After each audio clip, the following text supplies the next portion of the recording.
Welcome to Watercolor by Scarlett Damen. Today I want to talk about this tiny little sketchbook. This is a Moleskine sketchbook. It is the watercolor sketchbook. And I want to talk about it for a few reasons. Now, I bought this a long time ago. It's just it's a very simple sketchbook. There's nothing too crazy or complicated about it. But I wanted to bring it up because it's so tiny, and I find it's really hard to find good sketchbooks that do a few things. Good sketchbooks that, one, lie flat when you open them. Secondly, the watercolor paper that Moleskine has chosen to use to make this little book is pretty good. It's 200-gram cold pressed paper, but it looks like hot paper, hot pressed. It has very little, I don't know if you can see the texture, but there's very little texture there. It's very smooth. So for fine details, if you're doing botanical, if you're doing anything, faces, anything with fine detail where you don't want those huge bumps, because as you're drawing, the bumps make it really awkward to do the detail, which would be what you'd get if you use cold press paper. This is cold press paper, but it looks like hot press paper. So again, that's another positive. Like all Moleskines, it has a little pocket in the back. And if you've never seen Moleskine before, then the little pocket in the back is kind of neat because you can put reference photos. It's pretty big, actually. Put all anything, you know. If you're you've got some pressed flowers, you can throw them in there, whatever you want. And of course, it has a tie to hold it all together. So what I've done is I've taken a sheet of plastic. I don't normally use plastic for anything, but when it comes to my palettes or my sketchbooks, I do use a small sheet of plastic that I can cut to exactly the right size. And then I can move this piece of plastic and place it underneath the paper that I'm working on. And that way I don't have to worry about the paint spilling. It is a little on the warpy side. Very, very, very little though. I mean, I could easily take the warp out just by giving it a good shake, I think, or pushing it under something. If I cared, you know, I don't care. It's also not warped in little bumps. There's a gradual overall. So when we look at the pieces, the little paintings, like, that's perfect. There's absolutely no warp. So I don't use a ton of water while painting. If you were using a ton of water, you might want to put maybe even a larger sheet so it doesn't run down the side and affect, you know, like here, so it doesn't go in and get the papers behind. But this is something you'd have regardless of what kind of sketchbook you were using. If you use a lot of water and you let the paint flow and it just spills, like in this case, it just went right in the core. It doesn't matter what kind of sketchbook I'd have, I would have that problem no matter what. So the 200-gram paper is really neat. I really, really like it. It's pretty thick. It's not super thick though, you know. It's interesting. It doesn't feel, certainly not 300 gram, it doesn't feel like 300 at all, but it's thick enough that it stands up really well. You can see that the colors are beautiful, and I really like that it's small. It's fun to have something tiny that I can just put in my pocket and go, this is a turkey. I'm not sure if, sorry, this is, it's not a turkey. This is a chicken, obviously. The crown and the wattle and the beak, but the body, in case you can't really see the body, it's gonna go, you know, down and around. And I haven't worked on this little one in a while, but it's fun. This is going to be a little bridge with some water underneath. This one, of course, is the lighthouse on the cliff. We were thinking about moving to the Maritimes for a while when we were moving back to Canada 2 years ago, and so I was researching a lot of pictures and looking up a lot of places and going on Google Earth and kind of exploring the towns that way. And I really enjoyed some of these views, so I started painting a few of them. This is the Baltic, very close to where I used to live. And of course the sky, I love doing skies. This is a canoe, again, in case you guys can't see it.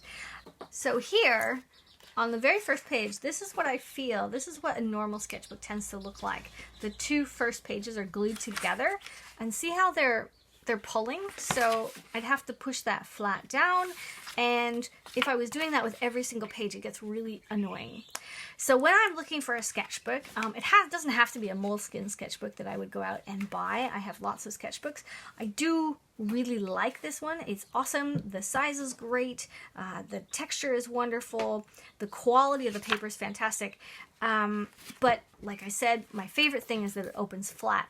And one more thing is really great is that the sizing, the glue that they put on the paper is on the back and the front of each of these pages. So the front and the back of all these pages are identical, which means when you're painting, so for example with this painting, this is the back of the painting, the paper, and this is the front of the paper. So I'd have better color. Of course, this is actually, there's more paint on this too, but I would have better color on this side than I would on this side, because a lot of manufacturers will put sizing only on one side of their paper, and they'll leave the back with nothing, which means when you turn the page over, you'll get a completely different painting on the back. Even if it's exactly the same, the colors will sit differently, they'll absorb differently, and they'll just look different. They won't be as vibrant.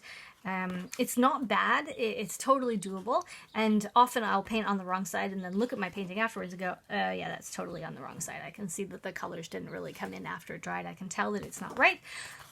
But in the Moleskine collection, they have sized both sides, so they've done that final step when preparing the watercolor paper, and they've done it on both sides of the paper, so you do not have to worry about only ever drawing on, you know, the right side, and this would always be the back. You can go crazy, draw everywhere you want, and it's perfect. I reviewed this a few months ago, I guess. This is the travel kit. It is the, let's say, I'll put a link to it. It's a travel kit. It's a really awesome little bag.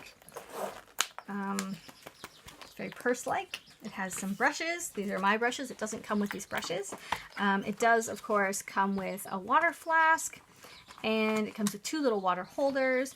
I've added, I don't know what these things are called, but one of these little jiffity-wiffity things you can put the flowers into, so that when I'm out working I can stick a flower or a leaf or whatever in there and keep it nice and fresh. I've thrown in a pencil. I've also taken the second water flask out and I've put it my spray bottle in here, and I have an extra itty bitty little pan, so I can put that onto a palette if I had a palette. Let's say, you know, I can just squish it on the palette and go. This little palette, I did a review on Patreon with a full thing on Patreon about it just very recently, actually.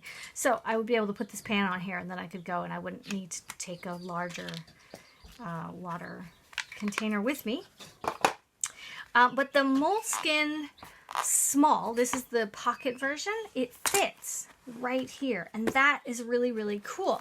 In the next few days, or over the next few videos, I will be reviewing A Gallo watercolor. These are handmade watercolor paints, and they're absolutely amazing, and I'm going to do an unboxing, and I will walk you through the paints and all the fun stuff about them, because they're so beautiful. They come from Italy, and this particular set is the earth tone set. The reason I'm showing this right now is because it's just so awesome to have such a tiny little palette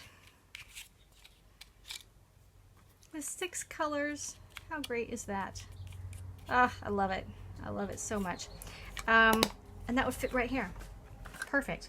Now, she actually makes a whole bunch of these, and I have a few other ones, so I could potentially pop them all in, and it all fits. Like, that is wonderful, right? In fact, even there will be even better, because the flask is a little higher than my spray bottle.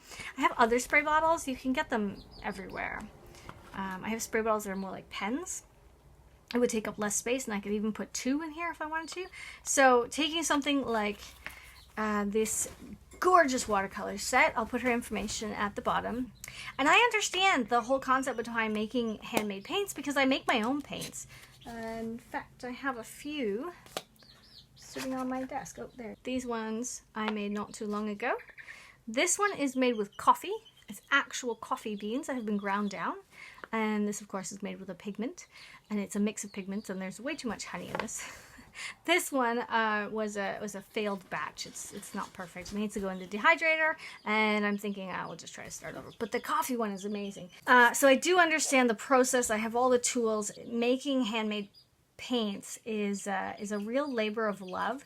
It's time consuming. It's not exactly complicated, but it's physically challenging and time consuming. You actually have to grind the pigment into the medium, into your gum arabic and honey, and if you put preservatives into it, and it takes a long time. And then to fill these tiny pans, you fill them little bit, you let them dry in the middle. You have to let it cure and sit on a shelf for a really long time. So I understand why they cost so much. Here I've already opened it. And there's a lot of fun goodies in here, and we're going to go through this in a different tutorial. She sent me, well, I purchased. So I've got a few. These are some new palettes. This one I did buy. This one is still coming. And I'm looking forward to looking at that one too, because this is the Earth palette. I think that you guys will really like the Earth palette. And this is the like your core basic gorgeous colors. Anyway, they're amazing. And this is the Earth palette. Here it is. The color swatch for the Earth palette. Isn't that beautiful? We're going to go through this. We're going to review it. Like I said, there are 4 palettes here. Where's the 4th one? 4 palettes. And she even sent me a bunch of extras.